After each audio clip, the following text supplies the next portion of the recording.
Evening bonsoir Tilma।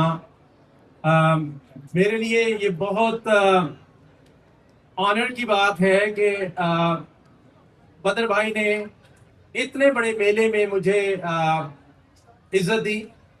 मैं बदर भाई आपका बहुत शुक्रगुजार हूँ। और on behalf of Prime Minister Mark Carney, I would like to wish you all happy Pakistan independence day.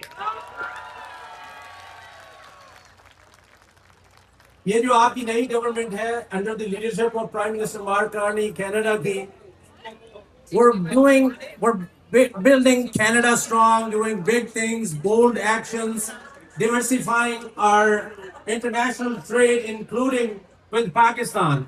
20 साल के बाद हमारी फॉरेन मिनिस्टर अभी पाकिस्तान गई थी, तो we're building हमारी जो पीपल टू पीपल टाइज हैं उनको स्ट्रेंथन कर रहे हैं। और मैं जो यहाँ पर खड़ा हूँ, या बदर भाई खड़े हैं या बिलाल खान है यहाँ पर, ये सब आप लोगों की वजह से है। सो सबसे पहले अपने आप के लिए एक भरपूर राउंड ऑफ अप्लॉज प्लीज। नहीं नहीं नहीं, 14 अगस्त है, मजा नहीं आया।